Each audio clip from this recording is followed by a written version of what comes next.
At the Royal Magic Academy, this elemental test reveals exactly what power each student holds and how well they can use it. As the test starts, the Emperor's own daughter steps up and shows she can summon a light elemental power that hits 52%. Next comes Seth, one of the Academy's top students, who commands sand with a mastery of 71%.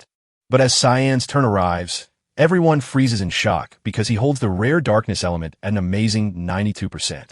Even the Academy's most brilliant student ever only got an 88% when they graduated. Once the test is over, Cyan slips back into his room without a sound. But down the hall, two older students are waiting. They want to see how tough he really is and try to push him around, not realizing that Cyan has been waiting for them. Before they can realize what's going on, it's too late, and with one swift kick, Cyan sends one of them flying straight into the wall. You might be wondering how a mage can move so fast and hit so hard. The answer is plain. He used to be a killer in his past life. Even though Cyanverd, a feared assassin and the bastard son of a duke, faced the continent's strongest knights, he refused to quit while secretly doing all the dirty work to help his brother Ashel rise to power only to be betrayed by him after years of loyalty. His own brother called him a dirty killer who messed with the dangerous magic of the mist. Ashel used that excuse as a reason to plot against him and get him killed. Tyan couldn't just throw her life away after giving so much. So angry he was that he tried to kill his brother before he died. But facing this cheap copy of Gilgamesh, he had no hope and was quickly cut down. He never saw his life ending this way. Then a miracle happened, and when he opened his eyes, he was back in the past. And the very first person his eyes landed on was Emily, the maid he hadn't seen in 20 long years.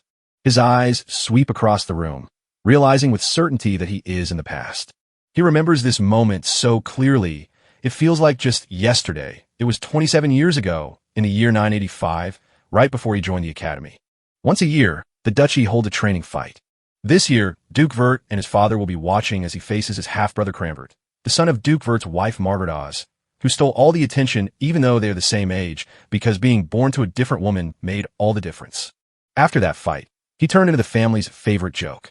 That's the game that made their dad stop talking to him altogether. The maid whispers a warning to step back and stay safe, but he brushes her aside and pulls out his sharp sword. The heavy weapon surprises him when he grabs it. His strength is as real as a child's, and it doesn't feel like a dream or a trick of magic. He takes it all in and knows this is real, feeling like he's finally back. Cran sneers and laughs at him, wondering why he hasn't run away yet. The Duke gives the nod to start the game. His opponent lunges right away, but Kian sees it coming in his eyes. It's slow and easy for him to dodge. With a quick flick of the wrist, he sends the blade flying out of the way. He kicks a leg out, sending the crayons crashing down to the floor. The Duke watches with a small smile, while Margaret stares in horror. He could strike one final blow to his throat to win the fight, but he can't bring himself to do it. Winning isn't enough, because his old self used to make Cran miserable just for fun. So now that Cran holds the power, he's going to wipe that smug smile off his face once and for all. Now free from serving anyone else, he's ready to forge his own way on his own terms. He keeps stomping his boot into Cran's face until Cran passes out and the fight is over, after which he gets called to meet with the Duke. A noble knight leads him down the long halls to the waiting room. Just as they are about to arrive, he sees Margaret walking out of the office. A crooked grin pulls at his lips as he casually teases her about her ranting son, asking if Cray is still holding up okay. Her face twists with pure rage as she snaps at him, furious that he dares to act worried about what he just did out there. He brushes right past her like she's just air, muttering that this is how duels work, but she's not about to let that slide. She shouts loud enough for everyone to hear that nobody should treat a kid like him like a real heir. She pushes too far by insulting his mother and mocking him for begging in alleyways, then hisses that he never should have fought in the first place. The words hit him hard, tightening his jaw as her cruelty finally strikes a nerve, and while a flash of murderous rage sparks inside him, he chooses a far more delicious idea, to break her slow, steady, and with his own expert hands.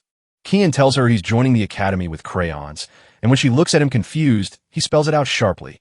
He wouldn't want her son to graduate without his arms and legs, so she needs to focus on him now. She tries to move closer, but the knight steps in front of her and insists that her meeting with the Duke is very urgent. They can't afford to waste a single second. He flashes one final smirk at her before walking toward the Duke's room. He steps into the office, offers a formal greeting, and suddenly memories of his father's face flash before him. It's been 15 years since they last saw each other face to face. Duke Willius Vert, the mighty feudal lord of Velis, held many titles. The continent's shield, a hero who held back the demon army for years with pure magic. He bore that heavy burden until his dying breath during the demon raid, all because he only ever wanted peace for the whole land. But she looks at him differently, seeing a fool who spent his whole life serving duty when he could have been free. The Duke ignores the pleasantries and jumps straight to the point, saying that the instant Cray attacked, he tracked the sword's path and slipped out of the way. Then he asks just how long it has been since he learned to use a blade like that. Our hero tells us he spent every night practicing all by himself. The Duke openly doubts him, pointing out that since he has never shown a single spark of interest in sword fighting, there is no reason for him to hide such powerful skill. He replied that he didn't want to draw any attention to himself. The man is puzzled that he didn't hold back against Cray and wonders if that much anger was really needed. Kian claims he wants to prove he's better than crayons, making the Duke grin widely with excitement at this surprising family talent that has truly exceeded all expectations. He tells him that one day he could grow into a strong and trusted friend for Ashel. Kian stops in his tracks the moment he hears that name. Supporting Ashel now that he knows who he really is sounds like a crazy idea. Just like before, the Duke can't stop thinking about Ashel. He takes his son's hands and promises that whatever reward the boy asks for will be given to him. He uses this chance to tear down everything Ashel has built and volunteers to go straight into the fight. Back in his room, the maid nearly jumps out of her skin when she hears what he wants. She thinks he's crazy for daring to walk into a place filled with evil beasts and demonic monsters. Valus is the only true battlefront in the Uchif Empire, with the Lima Valley right at the front line. It's a cruel battlefield where humans and demons have been fighting each other for hundreds of years. So his father gives him 1 month to get strong enough to enter the Lamia Valley. He doesn't know how much stronger he needs to get to match that goal, but he's determined to push his body as far as it can go right now. He is still weaker than most kids his age, but he has the fighting sense from his past life and a tiny bit of magic inside him. So if he can get his body ready, he might actually be able to use it, which means the training begins right now. Alice bursts into the room, shouting his name with pure anger in her voice. She's already heard the news about his plan to head to the battlefront. She attacks him, accusing him of letting his victory over the crayons go to his head. Then she invites him to the rooftop, where she plans a challenge. If he can stand up to her for 3 minutes, she'll let him go. He tries to talk her out of fighting by saying there's no point, but she shuts him down hard and asks if he's just trying to live off her family's name. That's when it all makes sense. He finally understands why she fights so fiercely, yet he doesn't care about her family's reputation. Even though his body is still broken from his fight with crayons just the day before and she fights without holding back. She swings her big sword at him with all her might, but he barely makes it to block the hit in time. She pulls back, shocked that he stood up for himself. A 10-year-old girl with a rapier managed to dodge a massive greatsword. She just laughs it off as pure luck and then goes on a rapid assault. He barely keeps her at bay, takes a few hits, but spots a gap in her guard, slips inside her defense, and turns the fight around by aiming his blade right at her neck. She can't dodge the counter, but Cyan twists his blade at the last second to give her a way out. If he hadn't done that, she would have fallen flat on her face right then and there. The mist sword has no mercy in its fog forms built to kill, making it nearly impossible to hold back when his weak body finally starts to burn out. To push past his body's limits, he's been pumping mana into his sword until he's about to crash. He catches her mid-chant, watching her fuse the power of earth and wind in her blade before she settles into her stance. Her fierce look telling him she's going all in, so he braces himself, knowing that trying to block that hit would surely send him flying out of the castle. He dashes forward, betting that his raw energy and total trust will finally spark his magic in the middle of the fight. Just as their blades are about to clash, the knight Ulan steps in to block them both and lectures her for going too far with someone so young. Reality hits fast, she blinks, and suddenly pulls him into a trembling hug, apologizing for her snap. She only wished to keep him from charging headlong into the battle. He truly gets her, knowing she gives everything she has to everyone, just like his prodigy sister who earned top marks in every subject at the Royal Academy. People thought she was a child blessed by the gods just by looking at her, but she'd been training with a sword since she could walk. She once fought Ashel as hard as anyone for the title of Continent's Guardian, but then everything fell apart. She joined the Knights of Light, only to meet her end. He holds her close and promises himself he'll never let her go. This time, he's going to stand by her and keep her safe. Right in the middle of everything, she turns to Yulin, squinting in confusion since the Duke is supposed to be away at war and he's the one who was supposed to guard him. The knight claims he's only guarding the can quietly while the Duke is away, with no one supposed to know about it. The younger man felt his father's presence in the office, but still thought it strange that everything was being kept secret. Just when he's in the middle of a thought, exhaustion crashes into him like a truck, and he blacks out right in her arms. She gives a gentle smile, whispering to herself that he's still just a kid, then heads back to the academy the next morning while he begins his training. He can barely squeeze out 10 push-ups. Still weak, but the urge to get stronger is growing louder each day. And for the last 2 weeks, he's been pushing hard in the gym with no results showing yet. He looks back at the strength he once had and feels it slipping away. While he sinks deeper into the pit, the maid brings a message that a package from his sister has finally arrived. Inside, he found a bottle of hellhound blood, just as he had asked her to get. This rare treasure from Lamia Valley is the blood of a demonic beast famous for its awful smell and burning taste. They say the berries are deadly, but he's seen enough to know they're fine. It permanently fills you with extra magic and strength. The maid stares in horror, wondering if he's actually going to drink that, but he just shrugs and says that after surviving her cooking, it's basically tea. And he gulps it all down in a single gulp. The powers surge through him, filling him with intense heat and speed. Then he says he's off for a walk. He walks to a place that is burned into his memory from his past life. He has been waiting for 2 weeks just to do this one thing when you aren't around, so he doesn't have to tell you about it. Long ago, the god of light named Luminal whispered a secret to Ashel about an old temple waiting deep inside the mountains. He didn't believe it first, but that spot really is a place where mana pools together in thick, powerful clusters. In this version of things, the prophecy hasn't come true yet, and he is the only one who knows it's out there. He crouches low to feel the ground, hunting for the exact spot where the magic power is strongest. He pours his magic into the stone, and the temple's hidden door slowly swings wide.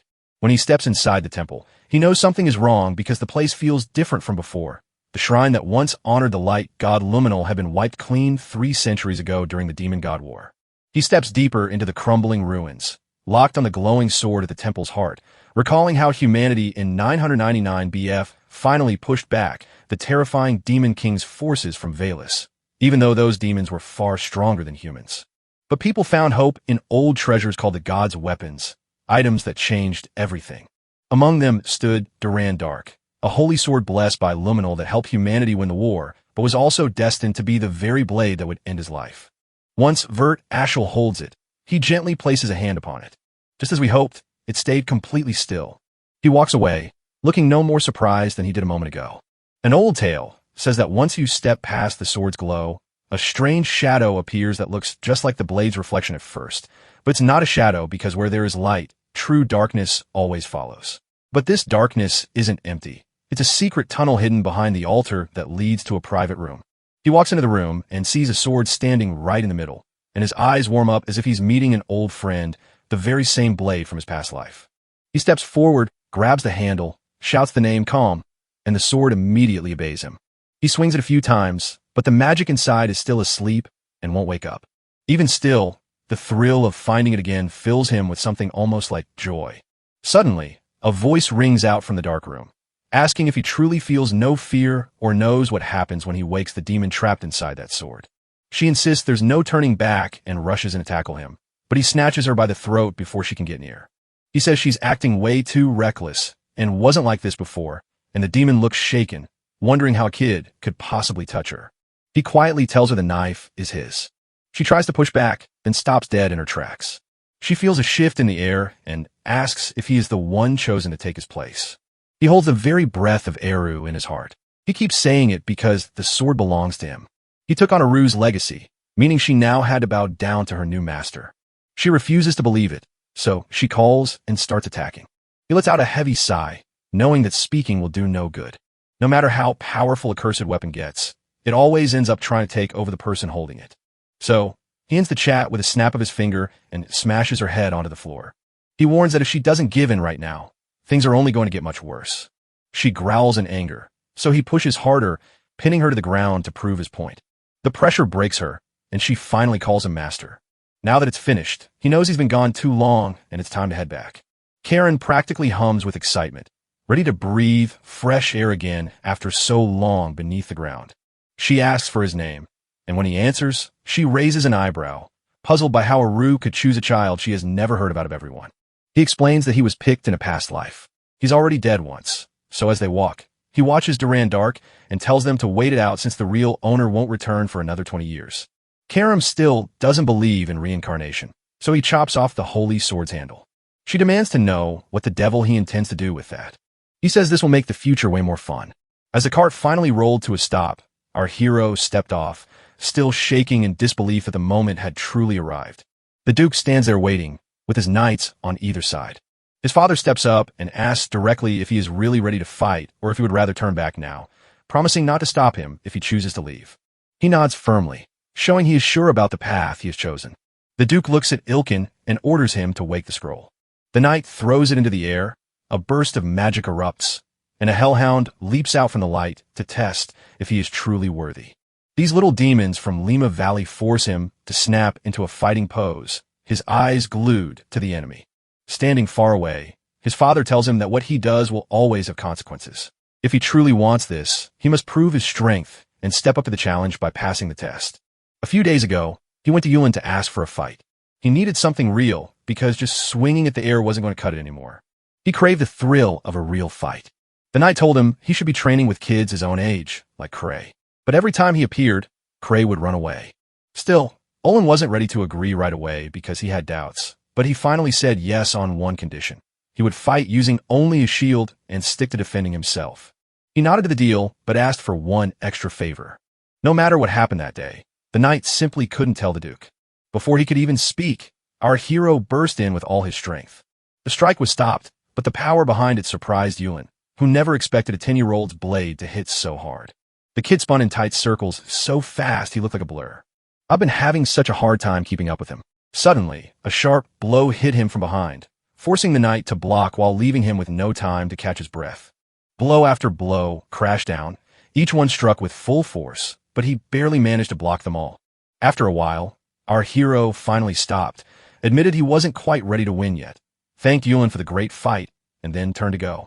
The knight stared in shock, realizing the small, gentle noble he once knew had changed and grown far too quickly. Now that he watches him face the hellhound, he's sure those monsters won't be a problem. He watches it make its move, then see it charge. He sidesteps with perfect timing, knowing that even with his experience, facing such a monster is pushing him to the edge, so he has no choice but to end this fight right now. The next time it lunges, he darts aside and slashes his blade across its throat right into its brain, and the beast drops dead instantly. As the blood is drawn, he glances at the bottle with a wild idea. How much fun it would be to fill up jars of this stuff. But most people would be scared if they watched him do that. His father clapped with pride. The challenge was done. He had passed, and the Duke promised they would meet again at the front. Kara whispers from his blade, questioning why he didn't use her to slay the beast. She needs a transfusion if she wants to wake up completely. He promises her that soon he'll use her exactly as he wants. Out at the front lines, a huge ogre is ripping right through the first row of soldiers. The Duke shouts an order to his soldiers to build up their defenses and kill the ogre right away. A storm of magic blast flies right at the creature, as binding spells tighten around the beast like arcane chains, stopping it in its tracks. He leads the main force forward to strike it down while it is trapped. From afar, San and his maid watch silently from the distance. She breaks down crying and asks why he wants to stay in such a terrible place. He feels no fear at all. In fact, he admits that the place almost feels like a happy memory from the past. The Duke walks up to ask what it feels like to stand on the front lines for the first time, and Tyan replies that he feels a little nervous. His father warns him that death comes without warning, so keeping his guard up is absolutely necessary. He nods and thanks him for the warning, but he already knows that scenes like this are just normal life out here. Every day brings 3 or 4 huge battles, and each one follows a strict plan to help them vanquish the demons. While the elite knights stand as the main shield, they take on any monster daring to break through their line. Once the fighting stops, he walks back to his tent way in the back where it's the safest. But the guards here are so strict that he can't call Karam yet, so he must wait until dinner to slip away and train outside. He notices her shaking and asks why she's doing what she's doing. She repeats the Duke's warning. He tells her to pack her bags and head back to the castle. She screams that she can't abandon him, knowing he's completely lost without her there. If she vanished without a trace, he would be completely alone. She steps out of the tent and says it's time to eat. He isn't happy about the way she treats him, but he just lets it slide. Later that night, while everyone else sleeps, he quietly slides a soft doll under his blanket to hide the fact that he is gone. She wonders if he is off the train. He nods in agreement, and she praises his dedication, telling him the Duke would be proud to see him like this. He steps away, whispering for her to fix things and keep his leaving a secret. With the night sky darkening the streets, patrols are running tighter, so this is the perfect moment to strike while everyone else is busy. He wraps himself in a cloud of fog magic, so he can slip through without anyone seeing him. He remembers this place, still being full of monsters, the perfect spot for Kom. She sniffs the thick smell of blood in the air and can hardly hold back her excitement.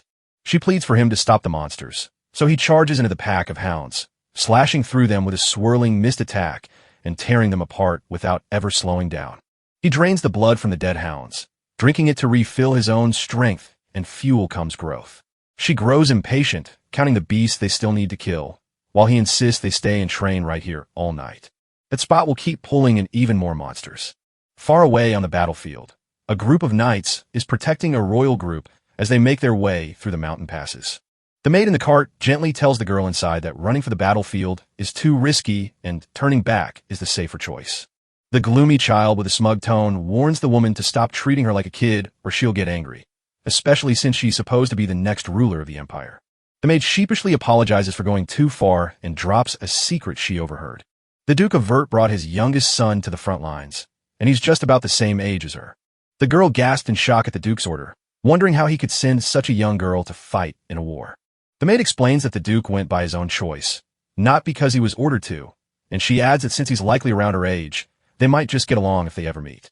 The girl instantly went all shy and said she wasn't interested in meeting him. The maid apologizes once more, and the girl finally calms down to ask his name. She says his name is Vert. She whispers the secret under her breath, totally hooked on figuring out who this brave young kid is. The next day, Duke Vert guides his knights in perfect teamwork to take down and destroy the monsters. After wiping out the enemies and clearing the battlefield, he turns to his son to ask how he feels after such a brutal fight, and the boy replies that there is still a long road ahead, but he is ready to walk it. His father, moved by the boy's bravery and strong will, smiles and tells him he is proud. He gazes at him in surprise, noting that this warmth is the first time he has ever seen it. Before he left, the Duke asked to speak alone inside his tent the next day. That night, while the camp slept soundly, he slipped quietly to the back of the front lines just like he always did to train. Something feels wrong because a death worm has appeared right here in front of him, even though they usually live much deeper in the valley. Since he is struggling to keep up, Karam urges him to give her control to survive, but he knows she wants full access to his body. She keeps pushing because weak swings won't work on a creature that heals instantly, so he must kill it in one hit to end the fight. He listens to her, because fighting alone might make this battle last forever. Despite drinking gallons of demonic beast blood in just 1 month, he still feels weak and realizes letting her take control might be his only way out. He moves forward and lets it happen. With the power of the 9th fog form, she swings her demonic sword so fast and hard that the worm is sliced apart with barely any effort. As the Duke walks through the area with his royal trainees, he notices the hounds that were killed earlier and feels the strong magical energy in the air, which makes him think a demon might be behind it. So he tells everyone to search the scene and secure it right away, because this kind of trouble can't be left alone. He studies the cuts on the bodies, sees they match his son's fighting style, but quickly shakes the scary thought away. They swept through the area and found a huge dead death worm. A fresh mystery emerges. Who could possibly have taken down so many monsters all by themselves? So he begins to piece together a theory. Something secretive and organized might be pulling the strings behind all this. Back in his tent, our MC lies on his bed, lost in thought as he remembers the last time he wielded the demonic sword.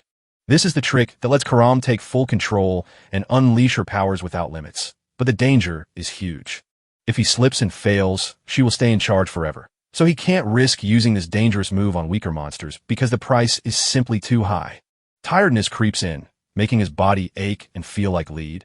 Yet he keeps going because the demon blood he drank is the only thing keeping him from falling over. And just as he tries to rest, she shows up with a revelation. Though he feels like a grown-up inside, his body still looks like a kid. He fights with the sharp instincts and skills of someone far younger than his years. He moves through Lima Valley with the ease of decades of training, and every swing of his sword only proves it. It's as if he spent 30 years doing this job. After hearing his words about dying, she's now sure he must have traveled back from the future.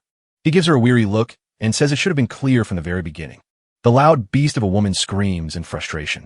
Once she settles, she starts uncovering the harsh truth of his death, realizing it must have taken a monster to take him down. His theory fell apart because the Duran Dark's master either defeated her in a fierce fight or had her betrayed by a friend. She leans toward the second option and asks how she could be so sure, explaining that earlier she saw him staring at that sword, as if it held a deep secret from the past. And if that's true, he's probably looking for revenge. Her voice changes into a low growl, promising that if he ever dies or gets beaten again, she will eat him whole. He hits her on the head to remind her who's really in charge. But inside, he feels a quiet relief that she's exactly the same as the girl he met in his past life. By the afternoon, things start to feel strange. Everyone is acting like they're ready to jump at any sound without knowing why. He steps outside to find out what's happening and bumps into Emily, who rushes to tell him that news has just arrived. They found the rotting bodies of powerful monsters right in the valley where he usually rests. He immediately understands she means the monsters he's been hunting every night. He asks if more rumors are spreading, but Yelkin cuts her off to say the Duke wants to see him. He knows he's in deep trouble because he barely got the corpses moved last night. He steps into his dad's tent and gives him the same warm greeting he always does. He feels a moment of doubt deep in his heart. If the subject comes up, he has no excuse ready, and his dad would instantly see through his usual trick. The Duke waves him to sit right away, with no delay at all. Father cuts straight to the point of why he called me and asks where I was last night. Without even blinking, he tells a lie, saying he went to sleep right away. A cold doubt creeps in as those strange marks from yesterday look exactly like the cuts his sword leaves behind. But after a pause, the Duke shakes off his doubt, knowing a child couldn't possibly have taken on a deadly giant like a death worm. The father asks why they're being questioned, then shifts to a serious tone about the monster corpses found near the camp, insisting they investigate further while circling back to an old assassin group called the Mist, which he pretends to have never heard of, but explains was a centuries-old organization of unknown purpose that left a trail of dead nobles by always shrouding their kill sites in black fog before vanishing one day. The last time anyone saw one of these creatures was 300 years ago, but the terrifying monsters found yesterday were wrapped in the same black fog that belongs to Eru, the dark god the organization worships, and whose power fuels their evil deeds. So the Duke decides the fog is the one killing the death worm and other monsters. As we listened, our MC couldn't stop himself from admiring how sharp his father's intuition was, instantly figuring out that the fog belonged to a group that had vanished centuries ago. The Duke says they still don't know why the Mist came back, but he knows the Empire's bosses need to be told right away. He felt a little lighter because his dad believed the lie and knew nothing, making it hard to imagine someone so young connected to such a famous underground group. The conversation changes, and now you wonder if he knows that guests are coming later today. He does. The Emperor is coming to see the front. The older man nods and asks for a small favor, while the Emperor rides onto the battlefield to the knights' respectful cheers, only for the Duke to bow deeply before the Emperor jumps off his horse and insists there is no need for any ceremony. After being friends for years, he spots our MC nearby and introduces him as the youngest member of the Vert family. The Emperor is truly amazed that someone so young can still be alive out there in such a harsh war zone. Now he finally sees why his father insisted he be there, for this was the very first time he was officially introduced as the Duke's son. In his past life, the Emperor would always tell him to stay locked in his room, but now he feels truly happy and proud to be recognized by everyone. The Emperor points to his young daughter, revealing that the white-haired girl you saw before is Erin Severs, the 5th princess of the Ushif Empire. He knows her right away. She is the famous tragic 5th princess. The favor we talked about before was all about her. His dad wanted him to make sure she was safe. Since they're the same age, he could watch over her, keep her company, and stay close to help build a bond before they meet again at the academy. He says it's wise to stay friendly with royalty and really hopes they'll get along. He doesn't want to be her friend, but he knows exactly what's coming next. His father wants him to build the same strong bond he shares with the Emperor, but that's not who he is. There was no way they could ever really be friends. For now, he has to play along and walks right beside her, just like he was told. She stops by the river, looks at the red water with wonder, and asks why it's that color, only to hear that it is called the Blood River, which truly says it all. When demons are badly hurt or can no longer fight, they instinctively crawl toward this river. Finally, the bodies decay and their fluids seep into the water, turning it a deep red. The thought of a river running thick with dead bodies makes her feel sick to her stomach. She then inquires just where the river wends its way. He loves scaring her by telling her that jumping into the water sends her straight to the Demon King, who might be hiding just out of reach. They look up at the sky and see a soft yellow light beginning to glow on the edge of the world. He tells us that the light means demonic beasts are coming right at us. She panics, shouting in fear about why demons are so bold as to come right up to the camp. While the Duke sets up his troops for battle at the front, he orders the knights to watch over the Emperor and leads the rest of the army westward. The Emperor jumps in and says he won't just sit there while others try to protect him. He hasn't felt real battle in forever and can't wait to jump straight into the fight. There was no other way for the Duke to go but to obey. They shout that the Emperor is charging in while the other knights fight off the demons. The Duke shouts for his son to join the others, so the boy moves to obey without a second thought. But just as he's about to leave, Eren steps in to ask if he's truly ready to fight demons by himself. The boy nods, yet Eren insists she wants to come with him too. If he's allowed to go, she's just as old, so she gets to go too. He shrugs her off and says people die here, but she shouts back that she still wants to go. He turns away from her, shouts for Yulin to guard her, and leads her far away from the chaos. Enraged, she screams insults at them for how they treated her. He steps up to her with that cold look of his and speaks plainly. If she keeps throwing herself into this, the knights will die. Maybe dozens, maybe hundreds. Her eyes fill with tears because the words hit her too hard, and she can't tell if she's strong enough to carry the pain. He turns to leave and tells her to pack up and go home if she's just going to cry like a child. Back at the camp, huge demonic beasts suddenly start their attack. The Duke orders his soldiers to get ready to fight and make sure they wipe out the whole army. The soldiers fired back and ran right at the demonic snail. Emperor Dinas Varus of Ushif has had two wives, Diana Kazel, who died many years ago, and Cassandra Nepales, who now serves as a judge in the royal court. Diana gave birth to the empire's first two princesses, while Cassandra brought the next two princes into the world. Then came Eren, the fifth princess, born to a common woman outside of marriage, and her very existence was treated like a stain.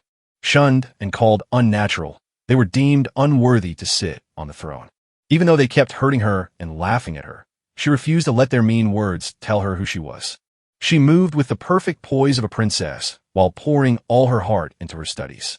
Even things fell apart anyway. She was blamed for betraying the empire and kicked out of the royal family. And while nobody knows exactly what happened to her, rumors say she caught a deadly sickness and died alone on a far-off island, earning her the name the Tragic Princess. Yet he believes it could have been different and always thought she might have found a decent life if only she hadn't been so lost in her dreams and blind ambition.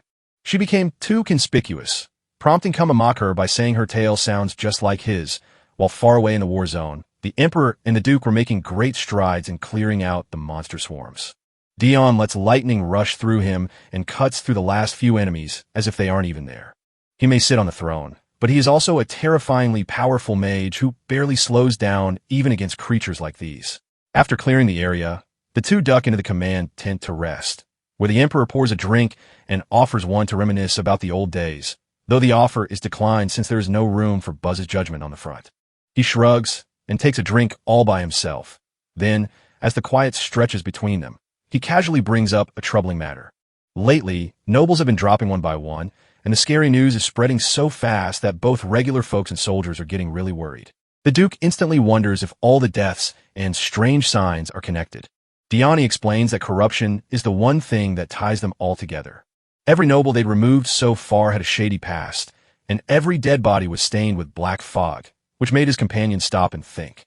He points out that the same fog appeared behind the camp just yesterday, making him fear the black fog users have returned. The Emperor nods in agreement, deciding they must investigate this matter more closely, before the conversation quickly moves on to something else. He's been hearing scary rumors that Eren is being blamed for all the recent trouble, and it started to get to him as he tries to stop things from getting out of control while others try to turn the situation against her. Turning to the Duke with an open and serious look, he asks just one thing. If he dies first, he wants his old friend to watch over her in his place. The Duke nods without a second thought and swears on his life to keep her safe, and with that promise, their talk is finally over. Back in his tent, he fills Emily in on all the adventures she missed while she was gone. She feels disappointed that he barely spent any time around the princess, so he tells her not to expect too much. She chuckles with a hint of seriousness and jokes that he'll never find a wife if things keep going this way. He waves it away and heads back out to get back to his normal training. But outside, he bumps right into Eren, who's standing there completely soaked from the heavy rain. She steps into the tent next to him, asks where he's going, then cuts him off to tell him to stay for a quick chat about something important. She asks how long he's been stuck out here, and he replies, nearly a month now, before pushing for the real reason she came all this way, though whatever she wants to say, she holds back. Emily stares back at them with such wild intensity that they can't bring themselves to say a word. He asks her to step aside so they can talk, but she just grins and jokes that they should all have fun together instead. Once she's gone, Eren starts by apologizing, admitting she hasn't been acting the way people expect her to. He nods immediately, admitting he might have pushed her too hard, while her voice drops low and heavy with feeling. She says he's loved by everyone and acts way more grown-up than she does. He instantly saw how her mood had suddenly changed. She tries to mention that he'll be heading back to the academy soon, but he cuts her off because he already sees where she's trying to get. She wants to ask if they can be friends once they arrive, but he stops her by telling her that if she's looking for friendship here, she's wasting her time and should walk away. Try not to fall apart. She says she never wanted that and just hoped to stay on good terms, while he is being needlessly cruel. With tears streaming down her face, she whispers that he must see her just like everyone else, a fake princess who doesn't deserve him. She takes a deep breath to steady herself, mumbles an apology for even showing up, admits she thought too highly of him, and walks away empty-handed. Then she whispers that he is nothing like his brother, Ashel, and hearing that name strikes her with great force. He suddenly grabs her arm, demanding to know how she knows him. She mentions bumping into Ashel near the Royal Academy, where he told her to ignore what others think and just chase her own dreams.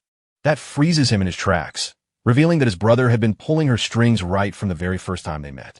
He tries to warn her as he sets the trap, but before he can speak, a deep rumble shakes the tent. Emily bursts in screaming for them to flee, but an orc crashes through the tent roof, sending her flying across the ground like a rag doll. From the outside, the nearby knights see the ruined tent and know he is still inside. Emily, lying in the dirt, bursts into tears, certain that he has died beneath the wreckage. The news of the attack hits the Emperor and the Duke right away. Both of their kids are stuck inside the ripped tent where a powerful demon monster tore everything apart. Diani doesn't hesitate, ordering his troops to rush straight to save his daughter, while panic swells inside him as powerful monsters appear far beyond the valley where they should be. Something feels terribly wrong, and he started to think he might be the cause. Tears fill her eyes when she sees him alive after believing the orc killed him, but he managed to escape before the building fell on them. He'd never let an orc win, even though that orc had already killed demon kings in a past life. She turns to him and asks if the knights of the camp are okay. Then she finally crumbled, drowning in guilt for leading them straight into harm's way when they would have followed her blindly. The knights step forward to promise they will die to protect her, but their hope is crushed the moment the orc returns to grab a knight, squeeze him into nothingness, and toss him across the field like a rag doll. Without a second thought, he steps in front of her to block the attack, and the orc's angry gaze confirms his fears that these dangerous creatures are hunting him specifically, so he shouts at everyone else to run and save her while he keeps the beast busy. Emily snatches the princess and runs away, but his hits against the monster are useless, as if he's just punching empty air. Confused and frustrated, he wonders why everyone is so focused on him until Cum appears and calmly explains that his demonic blood makes him smell like power, drawing top monsters like a beacon, which makes him furious and snap at her for not telling him sooner. She just grins with a wicked twist and tells him she's only there for his body anyway. Without a second's thought, he seizes her and turns her into his deadly weapon. With her as his blade, he charges at the orc and cuts through its arms like they're made of butter, ending it all without even getting a little sweaty. But then, he sees something much worse. With dozens of powerful beasts still roaming, she glows with excitement at the thought of such a huge feast. The air freezes as they finally stand before the terrible face of a dragon. He tells her to get ready for the fight, pulling out his dark power to crush anything in their path. Far away from the main fight, the Duke just killed the last monster in his area. Diani turns around, asking if anyone has heard from the kids. The answer was grim, not a single sign of them near the collapsed tent. And while the Emperor claimed he must be panicking over his son, the Duke replied with a cold stare, insisting that any member of the Vert family should know how to survive such a disaster. Now, everything depends on keeping the princess safe. While they talk, the knights show up and get her back to her dad. She throws herself into his arms, out of breath, begging him to save our hero before it is too late.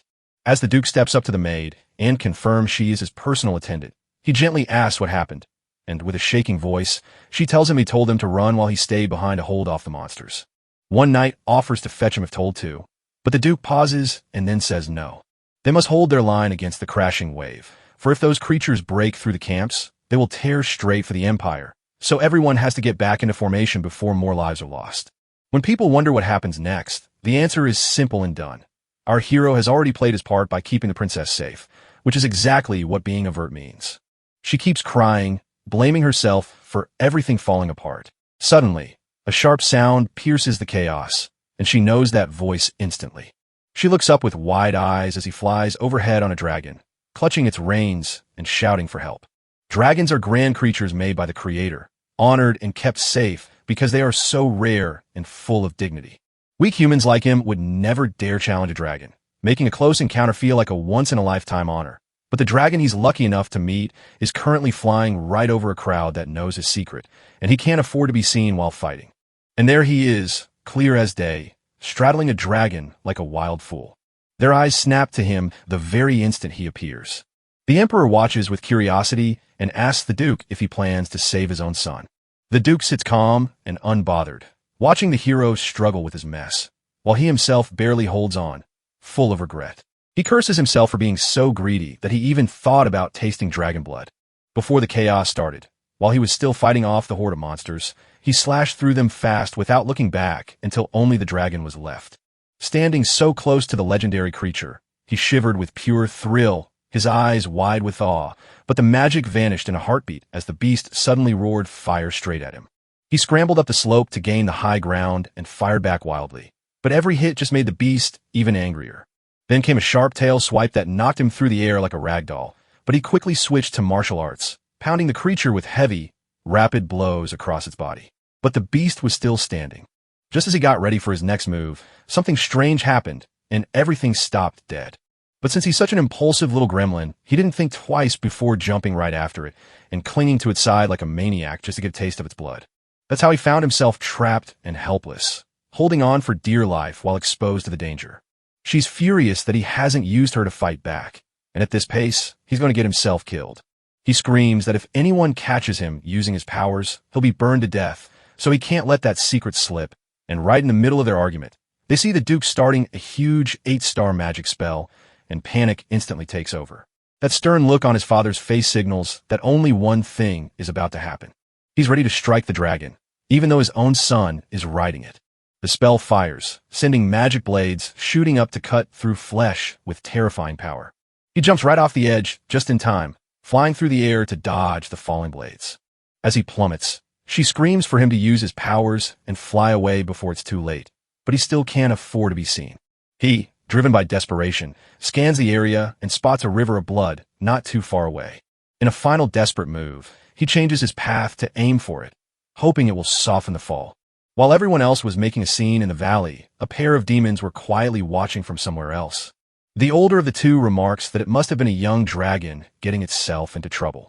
The white-haired man beside him retorts that only a mighty beast could be so terrified, so something incredibly powerful must have driven it away. But the elder just smiles and fixes his mistake without a fuss. In that part of the valley, only people live there. But if his curiosity gets the better of him, he's welcome to go check it out for himself. The younger one nods and spreads his wings to fly straight into the mess, but just barely holds back from destroying everything around him. Back by the river, he manages to stay alive after the fall. He pulls himself out of the bloody water, gasping and soaked, dragging his heavy body onto the shore to get some rest. He rushes over to check if she's okay, but she's so angry she can't even say a word. He tells her to relax and says they'll head back soon, but she snaps at him to be careful because they're standing right in the middle of demon territory. He laughs it off, insisting their luck isn't that terrible to meet a powerful demon this late, but fate immediately slaps him with a voice he knows far too well. That voice stayed burned in his mind for years. Carrion, the Demon King, was so terrifying that anyone who looked at him felt like they were staring straight into darkness itself. That presence now stands right in front of Cyan, and without thinking, he drops into a defensive pose. Varion screams in anger, demanding to know if he is truly human. With his mind so tight and focused, he stays quiet. Suddenly, the Demon King blinks toward him, clearly challenging him to a fight. Shaun instantly slashes at him with Karam, but all it manages to do is cut off a little bit of his hair. Valkyrian steps forward, amazed and impressed by how fast the figure moves. Karam hurriedly asks who he's supposed to be fighting, and Cyan replies after a long, heavy silence. That's the Demon King, and just seeing him makes her panic. She warns that he can't beat such a strong opponent right now. And since he's trapped with no real chance to win or escape without getting caught, he freezes for a moment trying to figure things out until Valkyrian calmly tells him to just relax. He says he won't hurt a kid like him, so he relaxes on the ground just to chat. Tyne feels totally confused and can't believe the Demon King is acting so strange and out of character. Once more, Valkyrian wonders if he is truly a man and how he came to be in this place. He nodded, saying he was swept by the blood river right to where he stood now.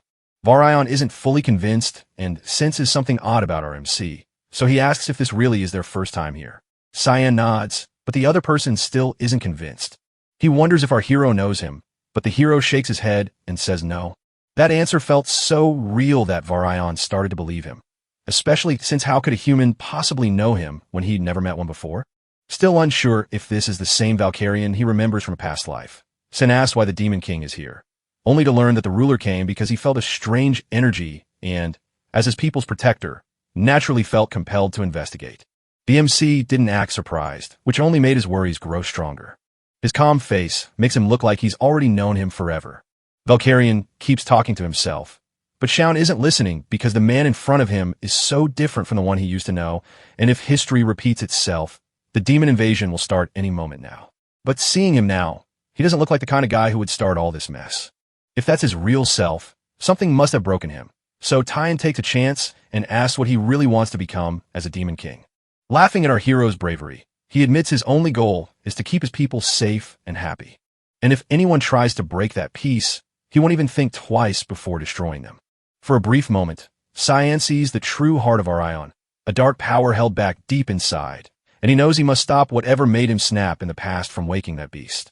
He warns that soon, either Valkyrian or his empire might hit a point of no return. The Demon King frowns in confusion, asking what the other is trying to say. Cyan admits he can't see the full picture, but warns that if things go too far, humans and demons will clash in a huge war that he desperately wants to end with a deal. Valkyrian mutters to himself, puzzled by the very idea of starting a war against humans. Tyan begged with all his heart that no matter what happens, he would never march on human lands or declare war.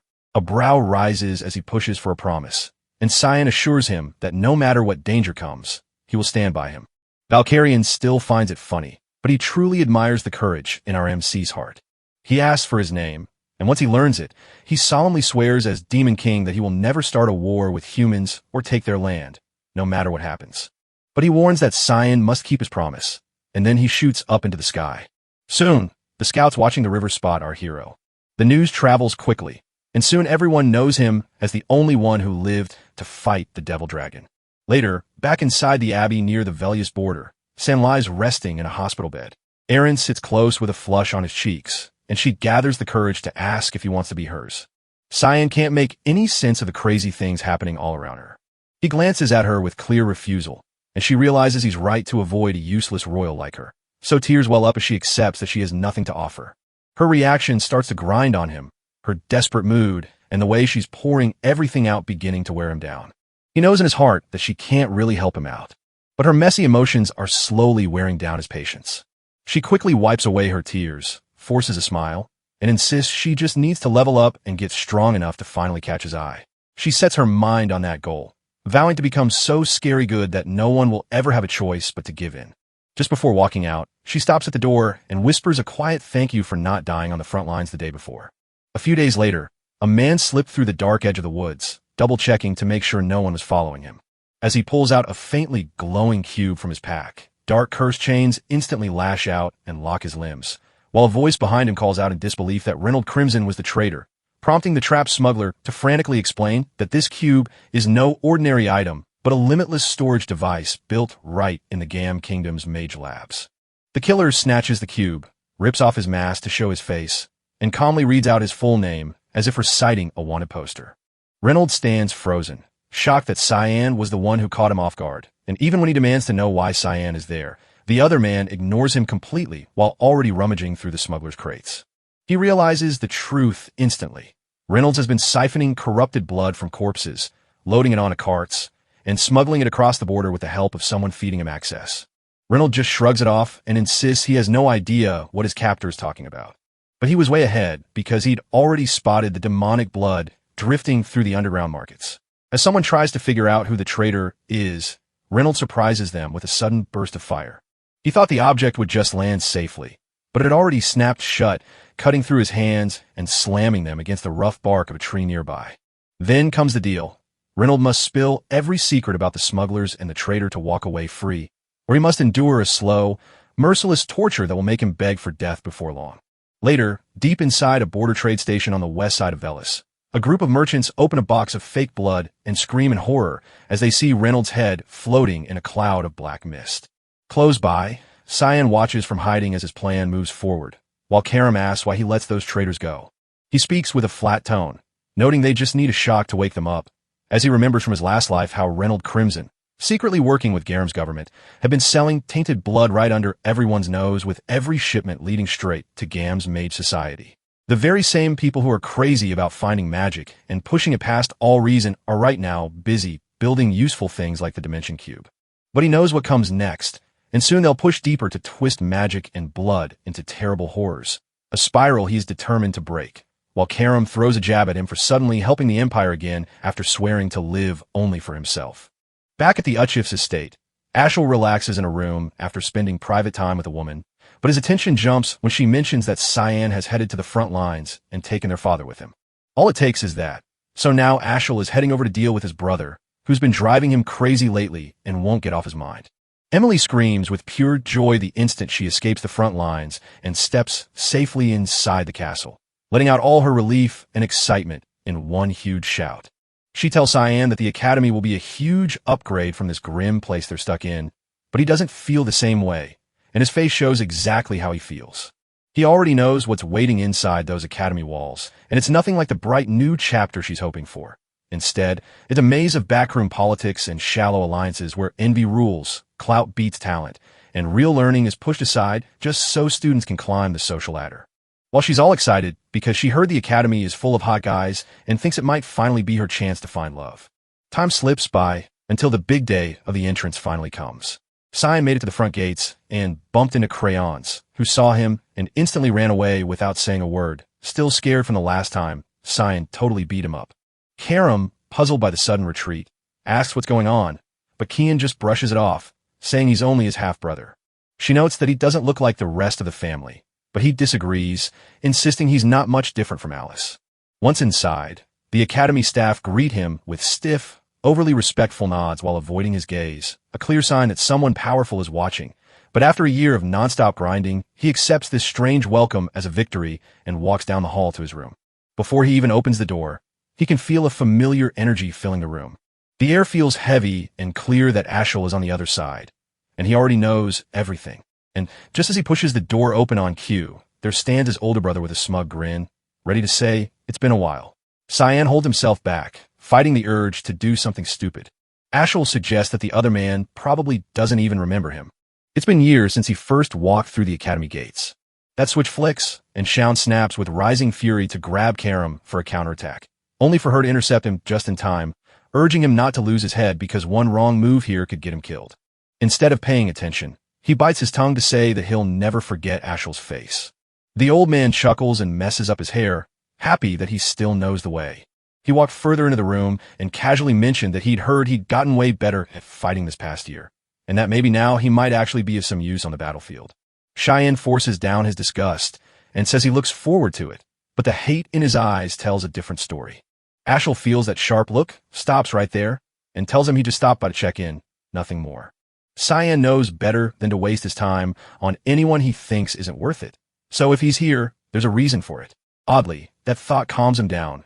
While down the hall, Emily hauls his things toward the room and yells at him for not helping. But right as she reaches out, she stops dead in her tracks because Ashel steps forward instead.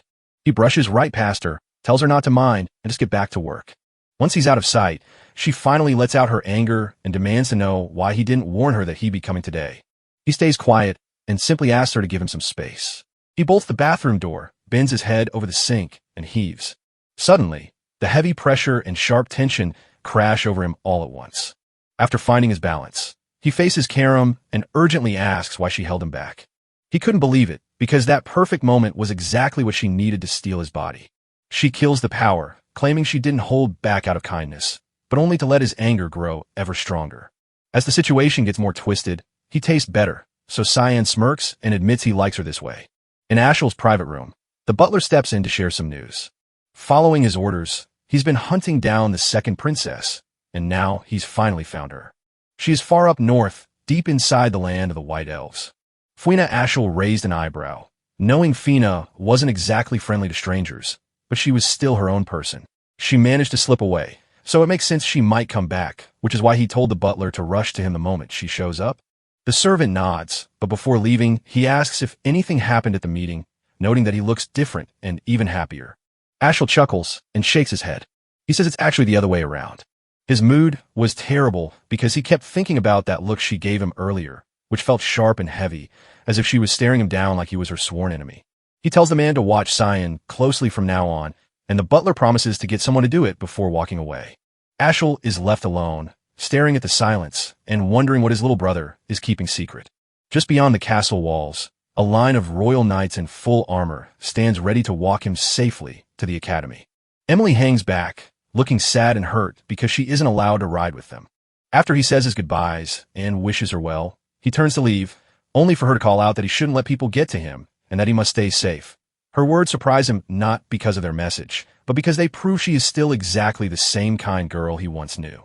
Just like when he was 8, down with a terrible fever, blacking out over and over with nobody there to see it but her. She lifted him onto her back and ran straight to the nearest doctor.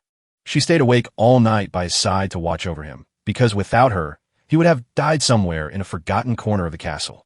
He sticks his head out of the cart and shouts back at her with a laugh, warning that if she doesn't behave, he'll punish her when he gets back. She waves goodbye to him, her eyes shiny with tears but her smile still bright. To him, she was never just a servant. She was someone he held dear and who truly mattered. As soon as you crawl back into the cart, the whole thing starts to feel wrong, especially since the escort asked for 6 nights for just one person, which doesn't sit right at all. He begins to feel that this isn't just an ordinary trip. No matter what they're up to, it likely won't hold off until he gets to the academy. Hours tick by until they finally stop the car. One night says they're setting up camp here for the night, so he asks where they are, and they just tell him they're in the middle of Saffron and should see the city by morning. But he knows the truth. The view around him is nothing like the real place. There is no forest like this anywhere near Saffron. Looking at the quiet, empty place around him, it's clear they dragged him here to hide him away where no one can ever find him. He jumps out of the cart, and the group immediately surrounds him. But he stays calm and asks the one question that matters. Who is pulling the strings behind this whole thing? They stay silent, and one of them just tells him that he's going to die today. The knight takes a step forward and swings his sword at the man's neck. He dodges with ease and then cuts the man's head off in one quick move. He lifts his sword, points it at the others, and asks the question again. They pounce on him all at once, but their attack doesn't last long. In just a few seconds, he slices through them like they're nothing but dead weight, sending their limbs and armor crashing to the floor. He walks away, leaving only one person standing. The last knight, frozen in pure fear, finally realizes how he managed to escape that terrifying demon dragon encounter. The second they agreed to this mission, they were already doomed. He steps forward with his weapon still raised, asking once more, "Who ordered this?" without hesitation or looking away. In a panic, the knight shouts the truth. It was Mrs. Margaret who gave the order to kill. He spares his life, and they climb back into the cart to ride toward the academy, where the knight reveals that Cray asked Margaret to do this dirty job, a fact that makes him grit his teeth in anger. That's enough. He promises to sort things out with Cray later. The knight hangs his head and whispers, "What happens to me now?" He gives a flat answer, agreeing to drive since he's still useful for now. Soon, they saw the academy's shape appearing in the distance, and they had finally arrived. Back at the estate, Margaret snaps when she hears the mission has failed and most of the men were found dead near the road, their bodies thrown away like trash. Tyen somehow survived and even reached the academy, a fact so shocking that her nerves jump and she can't believe it makes any sense. The butler quietly hints that we might have underestimated him, but neither of us can shake the feeling that a kid really did pull off this trick. He believes there must be someone pulling the strings behind all this chaos. He suggests sending a cleaner to the academy to finish the job, but she cuts him off before he can say more. If they give it a try, he'll be off to the art table with a box of crayons. She commands that the lights go out, silence befalls the day, and the servant leaves without a sound. Outside, Ashel's butler has been listening to everything without anyone noticing. 10 days have passed since Sin and Brian left Saffron, and by now, they've surely realized he is still alive. Now the path to the Royal Academy is clear, but he's left wondering what on earth to do with Brian. Not long after, as he relaxes in the quiet back of the cart, his escort lets him know they've finally arrived. He looks out and sees the academy building. Suddenly, nostalgia hits like a wave, bringing a rush of memories, some sweet, but mostly messy. He steps inside and slides his ID across the front desk. A hush falls over the crowd as everyone freezes, shocked to hear the name Sionverd. He's told to go back to his dorm and wait there. In just 2 days, he's set to show up for the entrance ceremony and the elemental test. The staff give him a fancy key and a sealed letter. After a confused look and a shocked realization that a whole royal hall has been reserved just for him, an honor no one from his family has ever received, Brian steps inside, while Tyen turns to him to finally settle their deal now that his job as an escort is done. The guy freezes, thinking it's all over, but instead of sword, he finds a huge bag of gold. He was paid enough to start over somewhere. Surprised and overwhelmed, his eyes fill with tears as he falls to one knee and begs to spend the rest of his days serving you. The request throws Kian completely, leaving him wondering why anyone would want that. So the man explains his father always told him, if you ever find someone worth your loyalty, don't hesitate. But the whole thing just annoys him because he thinks it's a stupid way to live. How does Brian know for certain that he won't get betrayed later on? The answer is easy. If it happens, then it happens. Kian shrugs and skips the ceremony to head straight for the elemental test, while inside the dean's office of the Royal Academy, a man sorts through the newest results. This year's group delivered some real standouts, including Aaron, who boasts 2-star mana, a 50% connection to the light element, and even more hidden talents. He is truly amazed by the gifts the kids are bringing this year. Yet one name stands out above all the others. Cyan had a strange mix of star mana, a rare S-rank build, and the most unbelievable part, nearly 92% darkness affinity. Not even his sister survived the ordeal. Fervor, the so-called child of God, managed to hit those targets while she only scored 88 in water upon graduating. He admits she's wild, especially since no other prodigy can hold a candle to her little brother. Instructor Sarah reminds him that his power remains darkness. He knows, but she should also know that the Emperor personally gave him a royal hall. After the kid saved Aaron from a monster at the front lines, he earned his reward, and now the Emperor is thinking about marrying them off. He asks Sarah what might happen if the 5th princess, who is usually overlooked, marries into the Vert family that always produces amazing talents. It's clear what's coming: a family fight for the throne, trouble across the whole empire, and maybe even a civil war. She warns that going too far could break the world, but he shakes it off, eager to see if he becomes the empire's hero or its ruin. While walking the halls, he thinks hard about his elemental scores, still amazed that drinking demonic blood boosted him from 80 in his past life to 92 now. Suddenly, he bumps into Cray, who looks like he's seen a ghost and clearly thinks the guy is dead. Right next to him stands a chubby old jerk from the past named Popper Painran, who used to make life a nightmare for him, just like Cray did. Cyan practically glows with excitement at the chance to take him down early. Popper dashes forward eager to speak, but he never manages to get a word out. Cheyenne kicks the man hard into the wall before he can even let out a sound. He leaves Popper knocked out on the floor and turns to the crayons to ask for a quick chat. He steps close with a creepy grin and a hushed voice to say he doesn't care about the guy's secret plans, but if they meet again, he'll be rolling out of the academy in a wheelchair. Cran's legs give out and he drops to the ground, eyes watering and completely broken, while Tyen walks away grinning with too much pride, and Soraka replays the dean's words in her head, now convinced she needs to keep a very tight watch on him. Just as she reaches for a book on the shelf and finds it missing, his voice breaks the quiet behind her, holding the missing book and asking if that was what she was looking for. She spun around, caught off guard and shocked to find him so close. She tells him that no students are allowed in here and asks him to give her the book. As soon as she gets it back, she strikes with a black fog that lashes out, but he narrowly dodges the hit and calls out the hall of the assassin group for missing. That knocks the wind out of her, leaving her wondering how he could possibly know that. In his past life, their first meeting felt completely normal, where she casually asked about his day, assumed he wanted counseling to end quickly, but insisted it was for his own good. Back then, it made no sense to expect her to grow while he was constantly humiliated by his brother right in front of the entire school. She had told him she found him fascinating. Not everyone gets the rare power of an 84% darkness element, so when he finally received it, he was reminded of the old lesson that darkness wasn't worth much.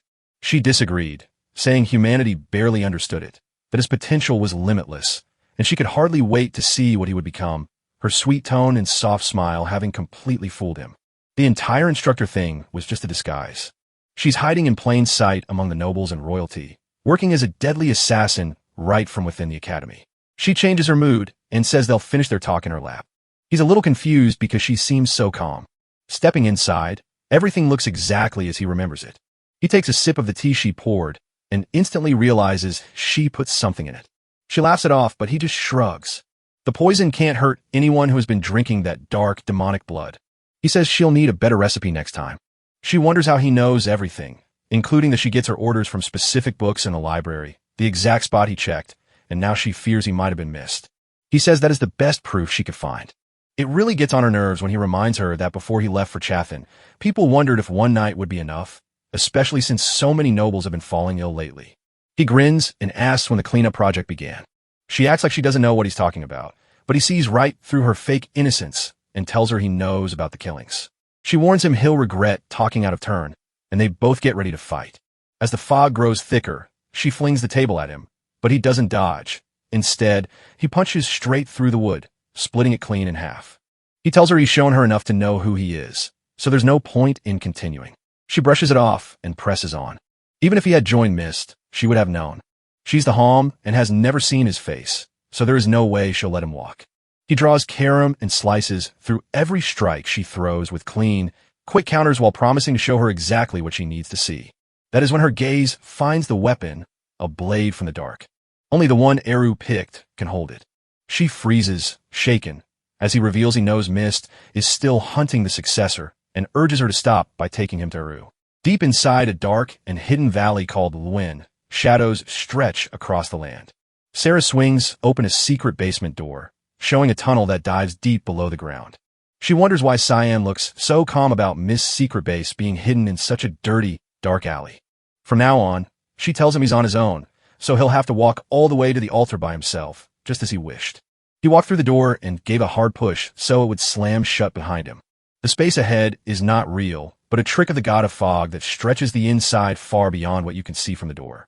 He knows exactly when the Mist operatives arrive, 2 at 4 in the afternoon and 3 at 11. And as he walks the dark path, a sudden shower of flying daggers attacks him, but he swings his arm and sends them all flying back with a sharp swipe. Mist usually welcomes new people with some roughness like this, but even she might find this greeting a bit too much.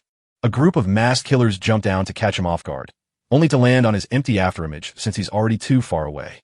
They launch another wave of spinning blades, but he's too smart to fall for that trick again, especially since it didn't even work on the first try, so he simply swats the daggers back through the air, sending them right back into the faces of the people who threw them. They stop and stare, totally amazed by how fast he reacts and how well he controls himself. Now that they are serious, they fan out and surround him, waiting to attack from all sides. He throws out a deadly fog spell called Bloodthirst Wave, turning his hatred into a thick mist that traps his enemies. The red mist clings tight to them, squeezing their chests until they can't breathe. One by one, they collapse to the floor, knocked out cold, but not everyone falls.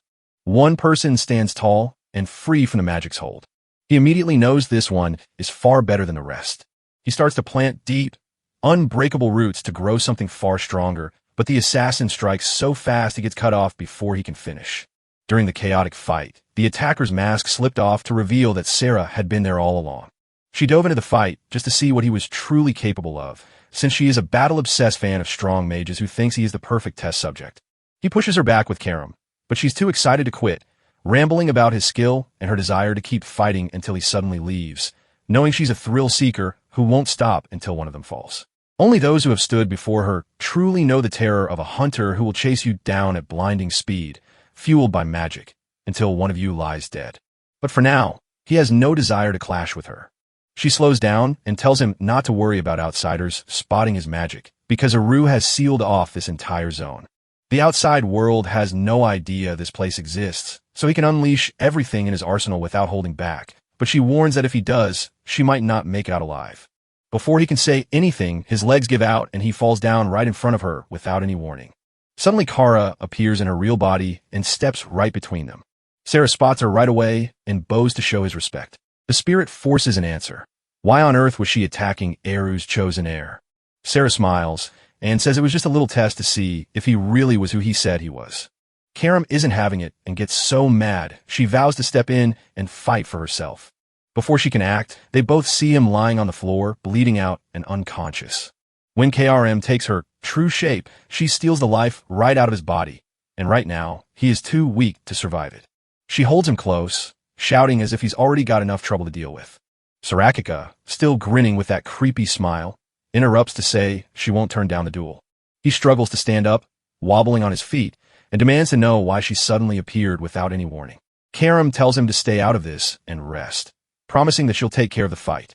Sarah's eyes light up with excitement as she eagerly decides to stand up and fight the spirit. They face each other, and she's clearly enjoying the danger, acting like a total thrill seeker. Before they can clash, a booming voice from a portal above stops them in their tracks, demands they stop fighting and bring their gifts to the altar, and finally, things might go according to plan. He is stepping right into the presence of the Dark God. Long ago, people told stories of the Black Fog as a cruel spirit who took lives without ever stopping or asking why.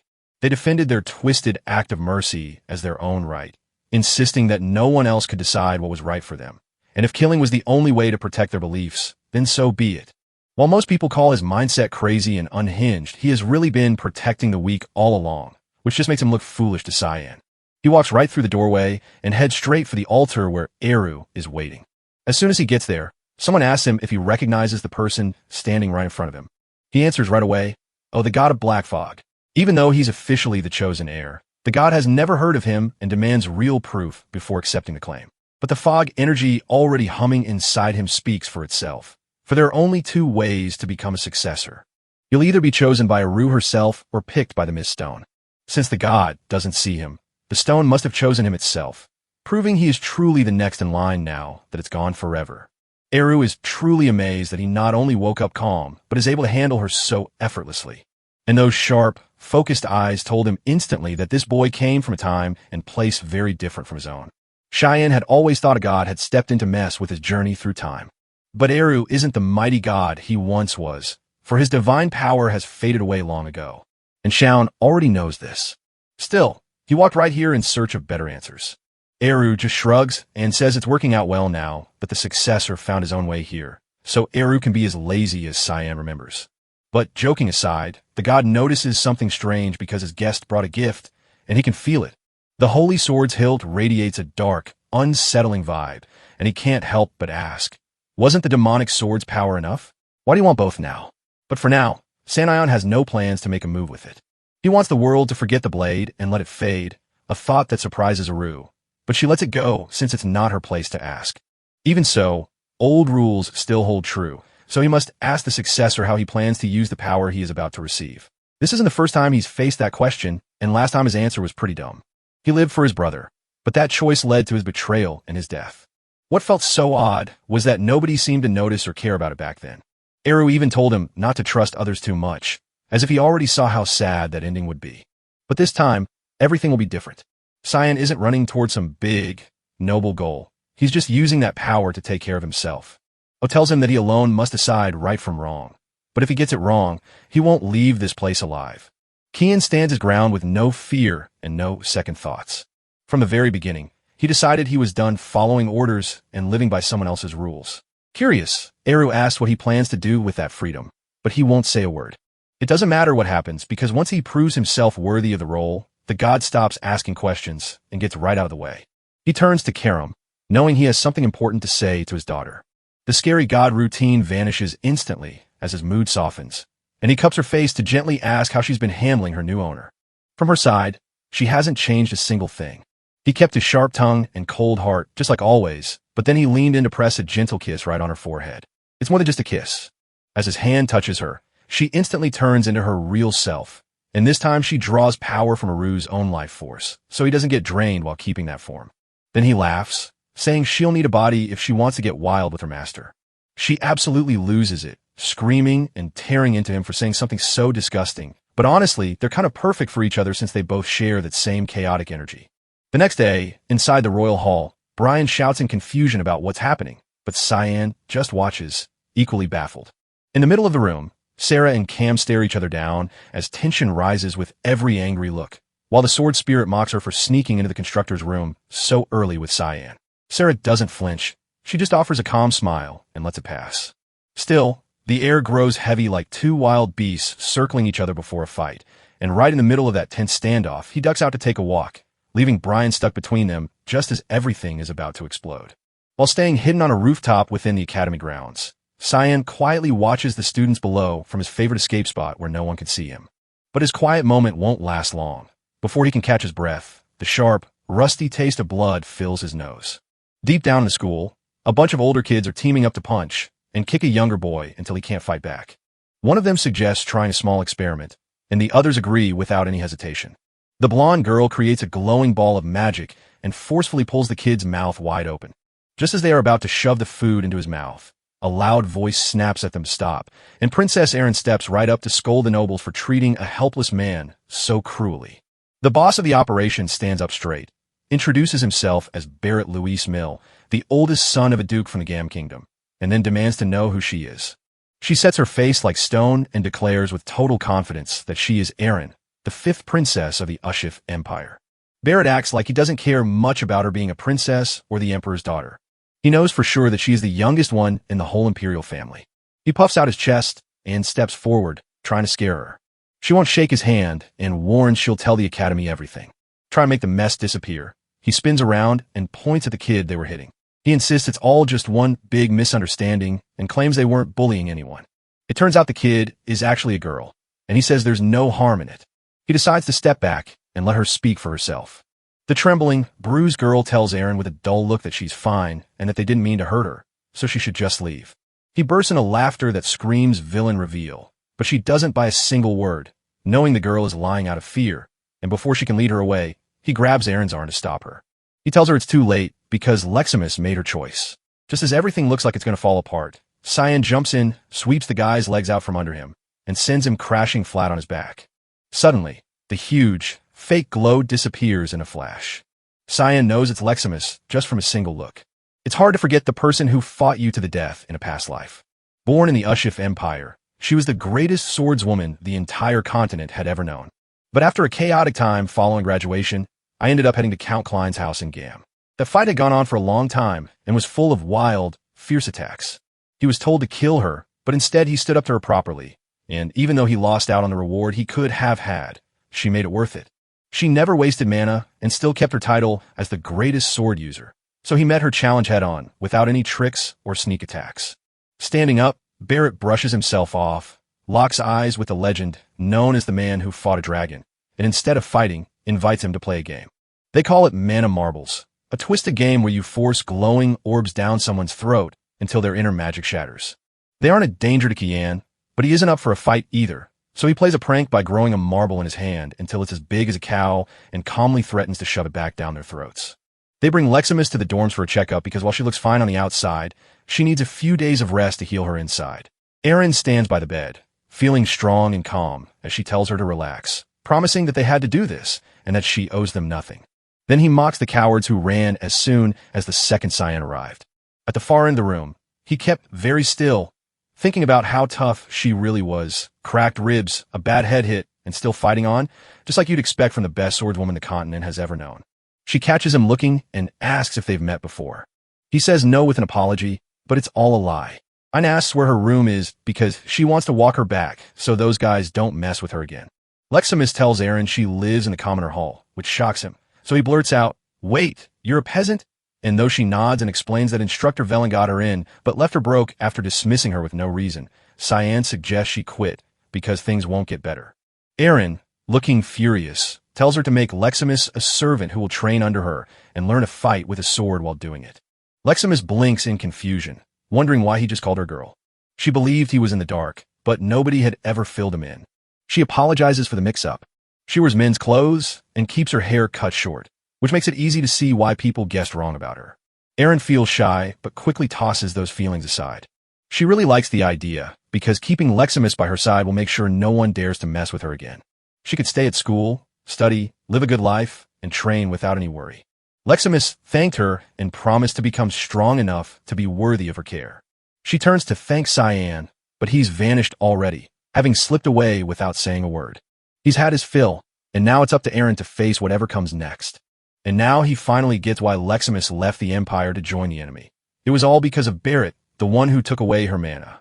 Now that she hasn't lost her magic, the real question is just how strong she could become with both her sword skills and her power, maybe even tough enough to make him worry. But let's save that worry for another time. He's finally got his first mission as part of the Mist. That same morning, Hall Master Sarah gave him his new target, and he now faces a deadly assassination mission. She'd already handed him a really tough first mission to get him started. He's already panicking, scared to see how bad things will get from here on. As he walks down the hallway, a loud crash bursts through the quiet and blows a chunk of the wall out. A huge figure emerges from the broken ruins, standing tall and strong. His mind immediately jumps to a demon breaking into the academy. So he shouts out to ask if the famous S-rank prodigy of the youngest Vert bloodline, Cyan Vert, is there. It turns out he isn't a beast at all, but just an 11-year-old boy named Seth Chiarkin. He had heard the tales of the boy who escaped a dragon fight, but what truly caught his eye was that boy's S-rank body, a strength he could never hope to match. Now he stepped in just to throw punches and find out how he stacks up. Tion finally spots the emblem on his uniform and realizes where he comes from. The Spia Empire is a desert nation tucked away on the eastern edge of the continent. In his past life, that fierce land even scared the Ushif army under Seth's brutal command, but it still fell apart the moment the prince died suddenly of sickness. Dude had built himself into